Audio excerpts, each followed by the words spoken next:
cette excellente exposé. Donc, le dîner, c'est à 19h30. Donc, nous avons le temps pour discuter et poser des questions et voir un petit peu certains aspects pratiques. Donc, on voit déjà, première chose, pour les Américains, par exemple, le fait de donner des anthracyclines, le patient est en insuffisance cardiaque. Classe A, A, B, C, D. A, déjà, le fait que quelqu'un ait des antécédents de chimiothérapie, il a une insuffisance cardiaque. La définition classique américaine, A, B, C, D. Classe A, c'est antécédent de chimiothérapie. Donc vous voyez quand même que c'est une classe, et ça ne se limite pas à la dysfonction VG, qui est en PAP. Donc il doit avoir un pacemaker et une radiothérapie. Donc pacemaker, radiothérapie, que faut-il faire chez cette patiente? Ça a été un casse-tête. Est-ce qu'on met un pacemaker avant la radiothérapie? Et le risque à la fréquence cardiaque, c'est comment on dit 40. 40, elle descend, elle était symptomatique. Donc, faut-il mettre un pacemaker épicardique? Faut-il le mettre à droite au lieu de le mettre à gauche? Vous voyez qu'il y a des cas où il faut discuter en équipe, en réseau, en collaboration avec les oncologues. Et on espère un jour, dans l'avenir proche, faire un meeting comme ça sur radiothérapie et cœur et radiothérapie. C'est tout un monde. Donc on va avoir de plus en plus de patients comme ça. Et dans un cabinet tout seul, c'est difficile de trancher. Ça va être difficile. C'est pour ça qu'il faut vous organiser, parce qu'il y a de nombreux collègues cabinets. Donc il faut qu'ils s'organisent en réseau avec l'oncologie pour les décisions. Donc sans tarder, je donne la parole à l'assistance. Si vous saurez, mais tu ne m'as pas laissé parler. Très bien.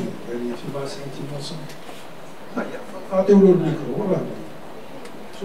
Ah, le micro.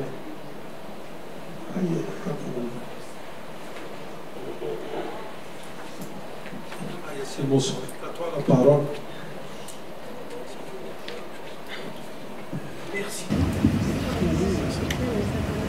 Merci de nous avoir réunis déjà, parce que je considère que c'est une première, c'est bien.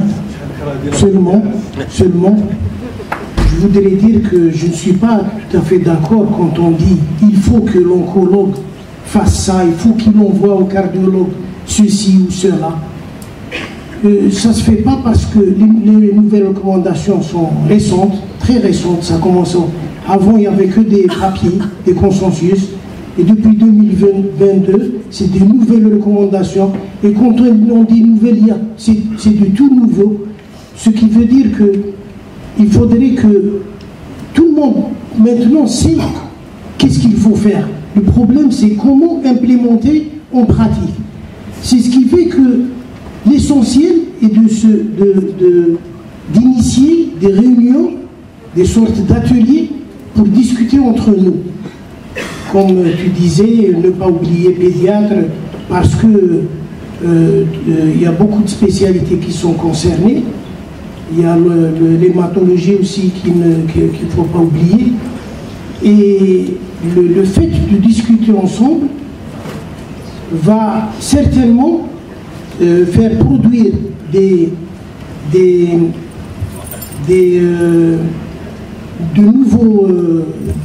nouvelles habitudes de pratique, par exemple des protocoles qu'on pourrait initier concernant d'abord les patients à haut risque, ensuite on va s'occuper des autres, donc créer des protocoles propres à nous, pourquoi pas les dispatcher de façon à ce que même le cardiologue libéral soit concerné, tout autant que le cardiologue hospitalier.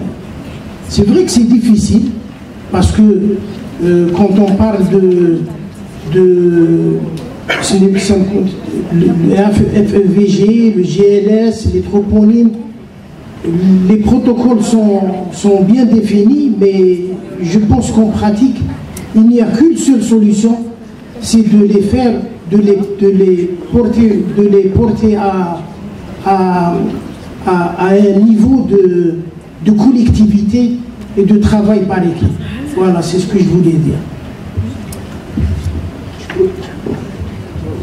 Oui. Je peux.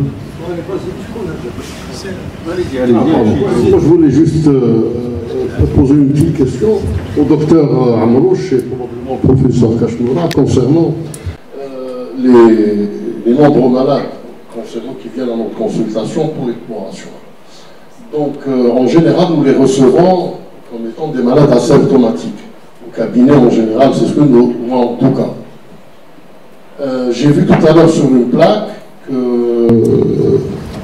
quand la fraction d'éjection était normale, on devait, et là j'aimerais bien savoir comment, qu'est-ce qui pousserait à ça, céder des troponines et des hormones natriurétiques.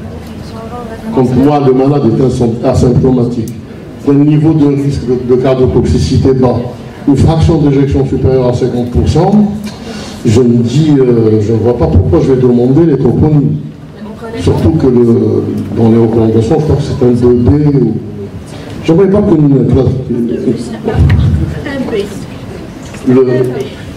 les troponines et les hormones natriurétiques, c'est ce que j'ai cru comprendre. Est-ce qu'on doit les demander systématiquement? Et qui doit les demander? Est-ce que c'est le cardiologue, c'est l'oncologue? Alors, si, effectivement, comme disait notre collègue, les recommandations sont nouvelles en dehors du dernier position paper de 2016. Si vous avez suivi la présentation de Dr Amrouche, et moi-même j'ai répété, on screen le malade initialement, c'est pour ça que j'ai mis une plaque des facteurs de risque qui est considérée comme sévère.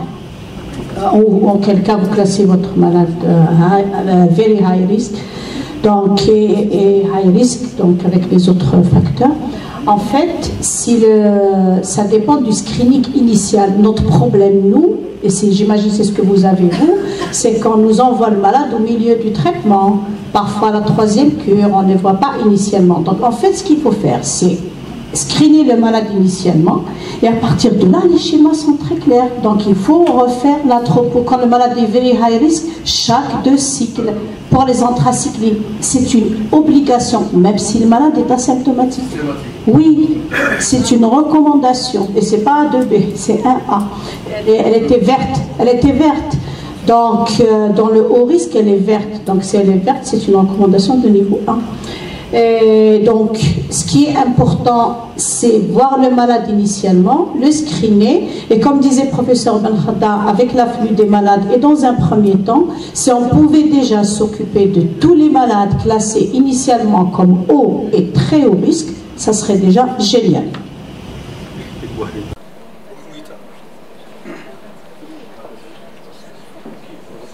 Je crois que sur le plan pratique, c'est des recommandations qui datent de 2022, donc il va falloir un peu de temps pour les digérer.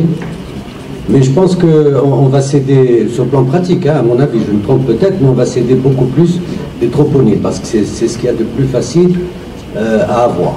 Je pense que dans la pratique, en tout cas pour les premiers temps, on va tous maintenant se mettre à demander des troponines de façon avant chaque cure ou avant chaque cure selon les recommandations, parce que c'est à mon avis ce qu'il y a de plus simple à faire pour le moment, parce que le GLS, etc., ça pose un certain nombre de difficultés. Tous les cabinets n'ont pas cet outil, même les services hospitaliers, vu l'afflux de malades, etc., on ne le fait pas à tout le monde, vu l'absence de coordination entre les différents services. Donc je pense que si on s'aide de cet outil, de s'imprégner de cette idée de faire un screening, c'est facile, hein, les patients qui ont une insuffisance cardiaque, ça va être facile à prendre en charge puisqu'on va les traiter. Il restera évidemment les cas intermédiaires ou les bas risques, ça va être plus difficile, mais bon, il ne faut pas trop, ça va mettre un peu de temps, mais on va intégrer progressivement ces ces données. Mais je crois que, je ne sais pas s'il y a des études, pour les gens qui se sont intéressés à ça, qui ont fait qu'un suivi par les troponymes et la fraction d'éjection, sans GLS. Est-ce qu'il y a des papiers dans ce sens qui ont... Oui. Et donc, voilà, et donc il n'y a pas eu trop de dégâts quand même. On a pu suivre ces patients comme ça. C'est ce que j'allais dire justement pour les gens, pour les médecins qui n'ont pas le GLS. Je pense qu'il peut se reposer beaucoup plus sur les troponymes. Ce qui est important, c'est qu'il faut avoir des troponymes de référence et le malade il devient le témoin de lui-même. Donc il faut avoir des troponymes de référence, les refaire dans le même laboratoire. Il faut toujours mâcher un coup troponine I, un coup troponine T, donc il faut que ce soit les mêmes troponymes dans le même laboratoire. Et il faut avoir un taux de référence initial avant la chimiothérapie, puisque c'est des anthracidiques, donc je parle de chimiothérapie, sinon les autres c'est des traitements anticancéreux. Je voulais juste rajouter une petite chose, s'il vous plaît, c'est très important. Recherchant les diabètes méconnus, recherchant l'HTA méconnu, recherchant une dyslipidémie méconnue, parce que ces choses-là, non, je veux dire, il faut les doser, l'hémoglobine glyquée, il faut, selon les recommandations, parce que dès que vous avez un de ces facteurs, vous avez vu, c'est M1 plus 1 point, plus 2 points, et ça fait beaucoup de points à un moment donné, et le malade peut passer du risque modéré au risque très rapidement. Et donc, on va être beaucoup plus vigilant. La question alors, premier screening du malade, c'est l'oncologue. Normalement. C'est l'oncologue qui va évaluer le risque. On chauffe les risques là, avec bleu clair, bleu fouillat ou bleu foncé. C'est simple à lire. Ça paraît difficile, mais c'est simple. Les low risques, les modérés risques, il faut que l'oncologue commence directement le traitement.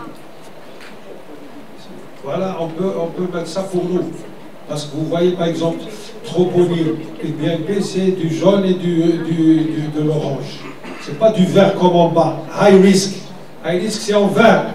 High risk, very high risk, c'est recommandé.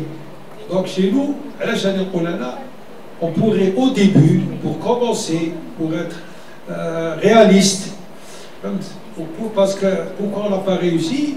Parce que quand tu ouvres les malades à CPMC, c'est un juge ou un juge. Donc c'est impossible d'implémenter qui m'a mentionné les recommandations. Donc c'est là où c'est vraiment évident, où c'est très recommandé, c'est les patients à haut risque.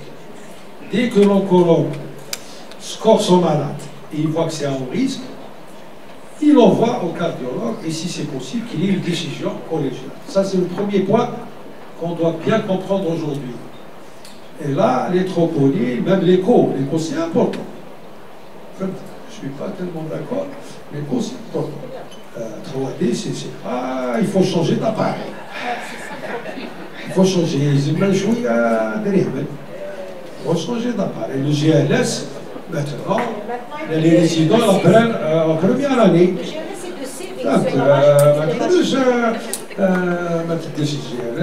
Si tu veux faire partie d'un réseau, d'une filière de soins, de cardio-oncologie.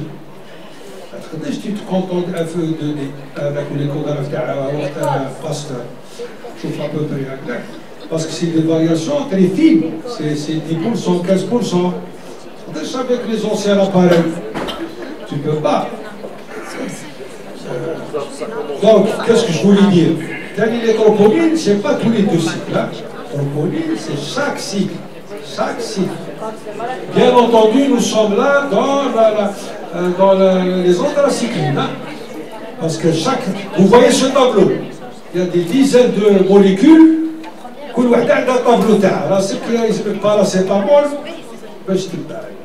C'est pour ça qu'il faut. Alors, la deuxième décision, c'est l'arrêt de la chimie. Ce n'est pas une décision facile. Il va être arrêt, habs. Il faut bien étudier. Il faut bien étudier avec un oncologue, si possible. Quand il y a une insuffisance cardiaque symptomatique, il faut arrêter. Symptomatique. Ben. Quand elle n'est pas symptomatique, quand il n'y a que le GLS, il faut voir comment c'est le terrain, est-ce qu'on ne peut pas remplacer par un autre médicament. Il y a une discussion, comment ils appellent ça, multidisciplinarity, MDT. Il faut, c'est pour ça qu'il faut discuter, ou donc pour discuter. Quel WhatsApp, quel Viber, je n'ai pas obligé de le vous pouvez discuter par Internet interposé. Donc les choses ont changé. Maintenant, il y a un groupe, on discute, et on décide. Qui c'est qui donne le rendez-vous aux patients une année après la chimiothérapie? Est-ce que c'est l'oncologue? Parce que le cardiologue n'a pas donné rendez-vous une année. Est-ce que c'est l'oncologue? C'est ça la cardio-oncologie, c'est le cardio-oncologue. C'est le cardio-oncologue. C'est le cardiologue qui s'intéresse à l'oncologie. Nous avons, qui est-ce qui veut? Jumel, le jeune cardiologue fraîchement. Je voulais rajouter. Non, attends. Il ne faut pas voir l'opposition. Allez, on va donner. Je voudrais réitérer à notre cher collègue, l'esprit de la recommandation de 2022, c'est pas de traiter des patients symptomatiques. Le docteur Amouche a bien précisé. Donc là, ce qu'on cherche, on cherche à prévenir la cardiotoxicité. Pourquoi on fait ces schémas-là? On fait ces schémas-là justement pour ne pas aller vers l'insuffisance cardiaque. Parce que l'insuffisance cardiaque, elle va altérer votre pronostic. Et le patient, il va mourir de son cœur et non pas de son cancer.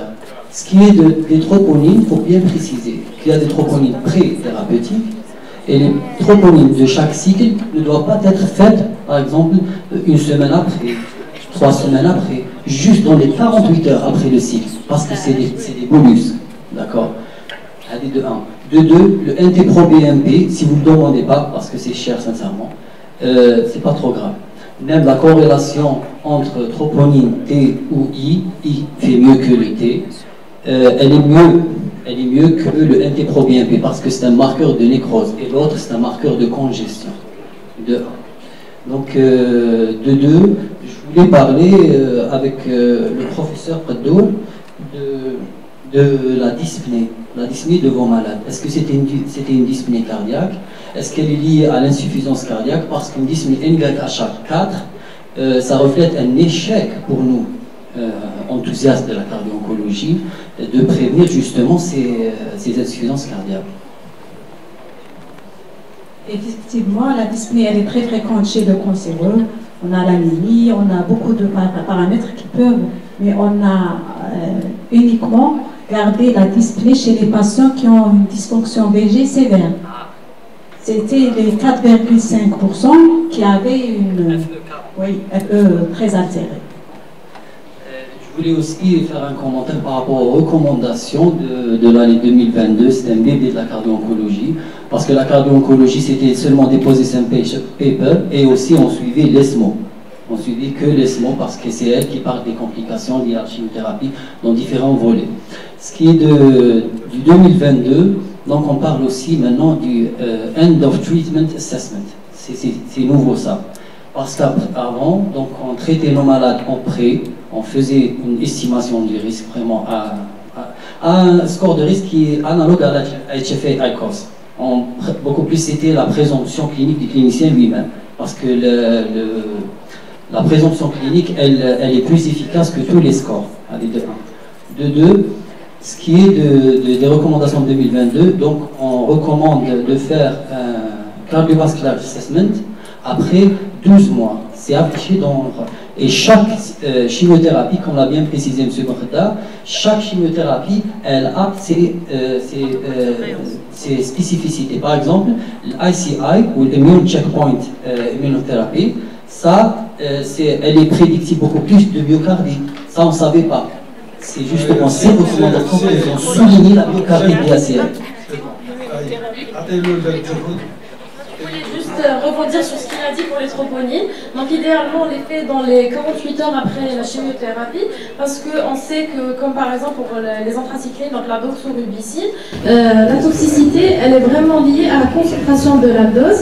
Et d'ailleurs, je sais que pour le protocole d'oncologie, pour réduire cette cardiotoxicité, maintenant vous avez le dose d'un. Vous pouvez réduire la dose de doxorubicine et raccourcir l'intervalle entre les cures. Au lieu de faire chaque 21 jours, vous pouvez faire plus court. Et ça peut diminuer la cardiotoxicité de cette chimiothérapie.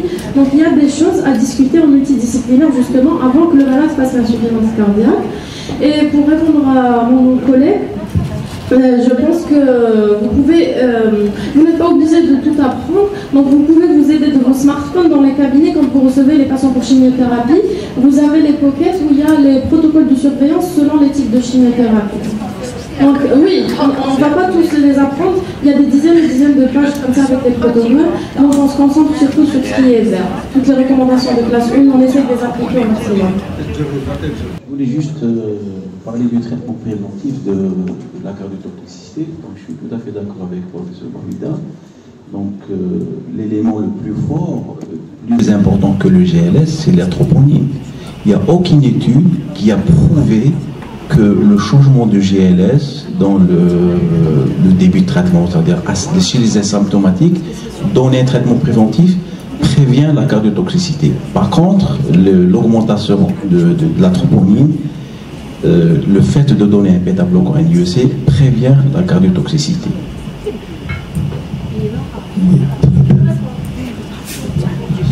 Mon collègue m'a dit qu'il doit faire le screening du niveau de risque cardiovasculaire du malade. J'ai répondu le cardiologue et je persiste et signe, c'est le cardiologue. Quand vous recevez un hypertendu, vous lui demandez un bilan lipidique, un bilan pour calculer son niveau de risque. C'est la même chose. Considérez que c'est un malade que vous recevez. Donc même si l'oncologue ne l'a pas fait, nous cardiologues, on est obligés, il faut le faire. Donc c'est à nous, moi je pense, c'est à nous de le faire. Comment on le fait pour un hypertendu qu'on reçoit, pour un malade qui vient pour palper n'importe quoi, pour obésité, je sais pas moi, qu'on reçoit, il faut le faire pour ce malade, il faut le considérer comme un malade du cardiologue. Déjà, je voulais féliciter tous les intervenants. C'est très intéressant de voir des travaux de thèse et j'espère que tous ces travaux ont été publiés parce qu'il faudrait avoir une visibilité à l'international. Alors, Abdeslam, je n'ai pas assisté à ta soutenance et honnêtement, félicitations pour l'excellence de ton travail. Et c'est un travail qui nous intéresse, tout particulièrement les oncopédiatres, puisque ta population d'études, ce sont les enfants, les survivants d'un cancer. Et ma question, elle est d'ordre pratique. Est-ce que tu nous autorises à continuer à t'envoyer les survivants d'un cancer au-delà de 18 ans pour faire le screening? Parce que je voudrais préciser une chose, la transition pédiatrie, médecine adulte, surtout dans le domaine de l'oncologie pédiatrique, est très difficile. Quand on leur dit allez chez les au-delà de 18 ans, c'est vrai que dans nos consultations, on a des jeunes adultes. Quand on leur dit il faudrait aller peut-être chez les hémato-adultes, et encore moins chez les oncologues, excusez-moi, ce sont de grosses sources de stress. Mais par contre, c'est quand on les a confiés aux cardiologues, ils y vont avec beaucoup d'entrain, parce qu'ils sont demandeurs de faire le point sur le plan cardiaque. Et vraiment, j'insiste sur un fait, il faut continuer ces travaux de thèse, que ce suivi ne s'arrête pas parce que vous avez fini votre travail. Voilà. Et bravo. Docteur Mahidine. Quand on précise la notion de prévention primaire. Nous, on connaît ça dans les coronaropathies, les maladies cardiovasculaires, mais en matière de prévention primaire, du screening pour stratifier high risk, very high risk, pour pouvoir tirer mais en termes de traitement médicamenteux, prévention primaire, quelles sont ces indications? C'est-à-dire IEC, bêta-bloquant, peut-être statine, maintenant en dehors de l'insuffisance cardiaque symptomatique avérée. Quelle est l'indication de la prévention primaire? L'indication primaire, pour simplifier, elle est indiquée chez les patients à haut risque et à très haut risque. Pour simplifier, faire simple, si tu es un malade à bas risque, le traitement IEC, bêta-bloquant et tout ça, il n'y a aucune preuve que c'est efficace. Donc, s'agissant des traitements, quand il y a un malade à très haut risque, il faut mettre IEC, bêta-bloquant, statine, avec des grades de recommandation assez différents. 1. 2, qui m'a dit le professeur Kasnoura, ne pas oublier la prévention primaire de l'athérosclérose. Il y a le risque de cardiotoxicité due aux anthracyclines, le risque d'athérosclérose, le risque d'événements classiques qu'on calcule, l'Euroscore, Framingham, etc., fait partie intégrante de ce risque. Et les études comme Secours, etc., ont montré que parfois l'HTA, l'obésité, était un facteur encore plus fort que la chimiothérapie dans l'incidence des complications. Le fait de ne pas traiter ton hypertension et l'hypercholestérolémie, l'obésité, faisait que c'était un facteur qui était plus corrélé que les doses de chimiothérapie, etc., dans certaines études. Donc il y a les deux aspects. Il y a la prévention primaire de l'athérosclérose, si on peut appeler ça comme ça, classique, les NAFOA. 2, les patients à haut risque et haut risque, il y a un bénéfice apparemment, ça laisse encore discuter, attention, hein. C'est pas aussi clair, troponine, bêta-bloquant, ça donne. Les études sont très controversées. Est-ce quand il y a une élévation du troponine, le fait de donner des bêta-bloquants et des IEC, c'est pas sûr. Ça reste discuté. 2A, 2B, ça dépend. Mais là, ce qu'on peut prendre pour nos pratiques quotidiennes, au risque, terroriste, on met bêta-bloquant, IEC, avec fraction d'éjection normale. Bien sûr. Non, on ne parle pas de l'insuffisance cardiaque. Non, l'insuffisance cardiaque, on passe, hop, on switch vers guidelines l'insuffisance cardiaque. Avec SGLT. Il y a maintenant des études avec Adam.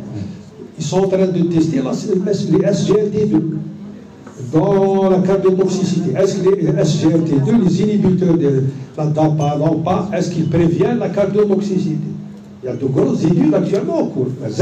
Les résultats sont pour 2025, je crois. 2025, 26. Il y a des études actuellement sur la prévention avec les inhibiteurs des SGLT2. Pour l'instant, on n'a pas de résultats. Mais avec bêta-bloquant, je ne parle pas de l'insuffisance cardiaque. L'insuffisance cardiaque, c'est un autre chose. Moi, je parle du malade après au risque avec une contractilité normale. Une fois que la contractilité baisse, la FE baisse, avec le khorjo, ou là il a des crépitants, il a l'OAP, il a quelque. Et je veux dire qu'on peut être à très haut risque sans être hypertendu, sans être surglycémique. Et cela relève de l'IEC bêta-bloquant. C'est ça. C'est ça le cas de... Ok, merci. Il faut différencier entre le risque d'athérosclérose et le risque de cardiotoxicité. Le risque d'athérosclérose fait partie, c'est le risque inhérent au patient.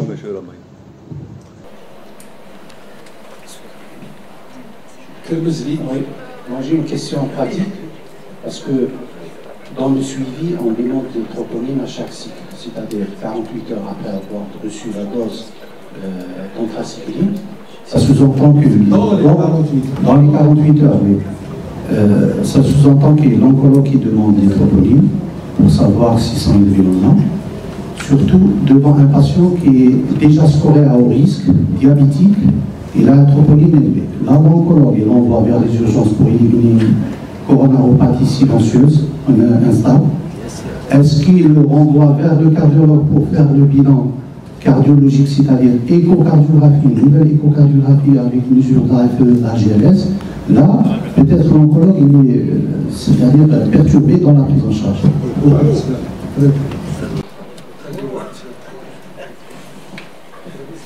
Donc vous avez un malade qui a fait sa cure, vous faites les troponines, elles sont élevées.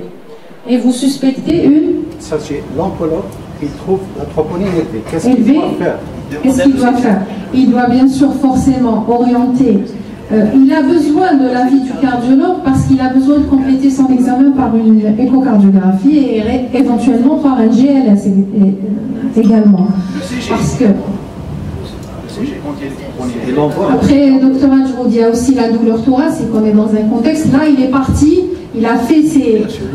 On parle d'anthracycline. Je ne parle pas de 5FU où le tableau est complètement différent. On est d'accord, on parle d'anthracycline. Donc il fait son... Il a sûrement fait son ECG, j'imagine. Je ne sais pas si ça se fait automatiquement. Je pense que c'est obligatoire. Elle est oncologue, professeur Atif. Elle vous dit qu'ils le font automatiquement. Pas à chaque cure, là, le CG, non, pas au début. On parle pendant la deuxième, par exemple, la fin de la première cure, la fin de la deuxième cure. Je parle en cas de troponine élevée. Oui, c'est clair. S'il est adressé, mais nous, on ne va pas faire. Si on a des troponines élevées, on reçoit un malade pour troponine élevée, il est clair qu'on va faire un ECG. Après, élevé de combien? Professeur Kelmezmi, ça va de soi. Si c'est élevé et ça rentre dans la définition du syndrome coronaire, là on sort de... On est un petit peu... Donc là on est obligé de faire une échographie pour voir la fraction d'éjection, la cinétique, enfin tout le bilan qu'on a l'habitude de faire dans ce genre de situation. Mais oui, il faut faire le point dès lors qu'il... Sinon à quoi ça sert de faire des troponines, c'est-à-dire de façon régulière? Oui. Gardez en tête, mais quand c'est pour ça qu'il faut avoir des troponines de référence. Un malade qui a un cancer, parfois, a déjà une petite augmentation des troponines. En fait, ce qui nous intéresse, c'est la variation des troponines. Et donc, quand il y a une variation des troponines par rapport à les troponines de référence du malade, donc il devient le témoin de lui-même, le malade. Et donc, à ce moment-là, ça dépend ça dépend de l'élévation et du contexte clinique. Sinon, c'est juste une lise cellulaire qui est due à la chimiothérapie. Dans ce cas, les anthracyclines. C'est pour ça que les troponines de référence dans le même labo, le même type, on a insisté durant tout cet après-midi, c'est très important. Pas de discussion. Gardez en tête que les anthracyclines, ils n'ont pas une toxicité coronaire. C'est pas des molécules à toxicité coronaire. Ça, c'est pour le syndrome. Donc c'est pour ça qu'ils n'insistent pas sur le CG là dans le suivi. Mais c'est sûr que si vous avez des troponines positives, le malade il est orienté vers le cardio. Et d'ailleurs, dans les guidelines, à chaque fois qu'on vous dit tout nouveau symptôme, toute anomalie, l'oncologue va l'envoyer chez le cardio. Sinon, quoi ça sert qu'il surveille, il trouve des troponines élevées, il continue à lui dire reviens, refais des troponines. Parce que parfois l'oncologue, on l'envoie chez un cardiologue, par exemple, installé c'est-à-dire à titre externe, au lieu de l'envoyer vers les urgences pour éliminer l'urgence. Parce que le diabétique, il peut faire une ischémie silencieuse aussi, asymptomatique. S'il est polyfactoriel et il est âgé, c'est-à-dire supérieur à 65 ans, là, il faut éliminer, c'est-à-dire une coronaropathie instable. Ça avec ça. Je disais qu'à partir du moment où il atterrit chez le cardiologue, là, le problème est réglé. Les troponines ayant fait poser la suspicion d'une cardiopathie urgente, le cardiologue l'a vu, qu'il soit X ou Y, mais après, il tombe entre les mains qu'il faut, orienter aux urgences de cardio, ou la renvoyer en oncologie, c'est pas de problème. Moi, je ne vois pas pour la ville. Donc, ici, nous parlons des cas les plus fréquents. Donc, bien sûr, un conseiller peut faire toutes les complications. Il peut faire une embolie pulmonaire, il peut faire un syndrome coronarique, il peut faire une élévation de troponine chez un malade qui reçoit de l'anthracycline. Il faut l'orienter vers le cardiologue, pas vers le PU. Non, troponine élevée, le cardiologue va voir. Est-ce que c'est un syndrome coronarique du CRA? C'est exceptionnel. Si c'est une petite élévation, une petite variation, il va faire ce qu'il faut faire, ce qu'on a dit tout à l'heure. Il devient à haut risque. Il va faire l'écho, il va faire le GLS, etc. Donc, un débat intéressant, passionné, et qui prouve que c'est un thème important, mais nous avons assez parlé, et il n'y a plus de dernier choix.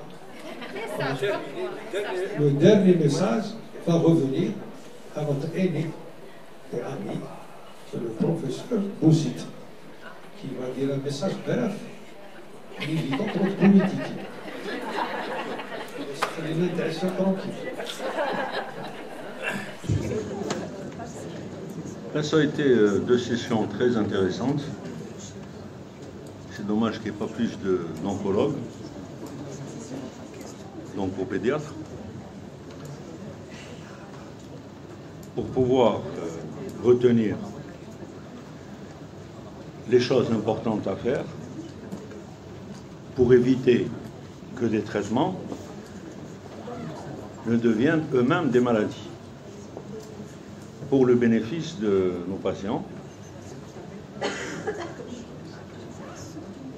en commençant cette session, j'avais parlé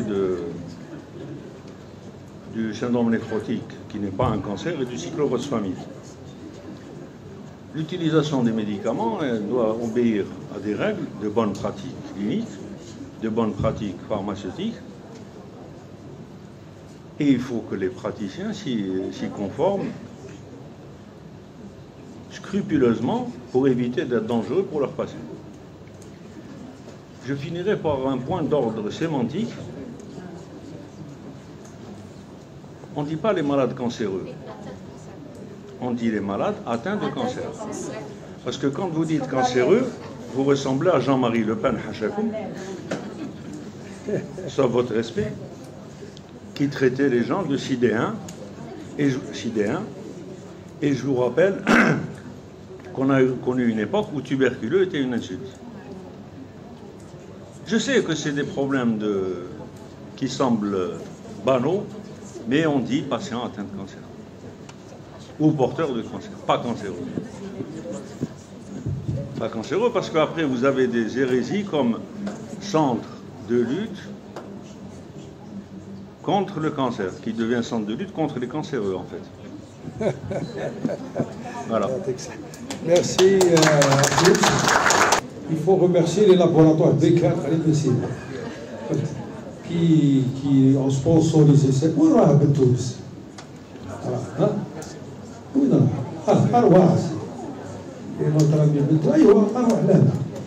Donc qui ont sponsorisé cette journée et qui nous ont fait un repas, j'espère, intéressant, sinon à l'époque. Et nous remercions notre ami Boutounes. Vous avez mis la barre très haute, donc pour intervenir dans ce genre d'événement, c'est très difficile, en présence de sommité. Donc on est toujours au service du patient algérien. On est très content d'être là, pour être au service du patient algérien et de la communauté médicale. Et de participer un tant soit peu pour le confort de tous et le confort du patient.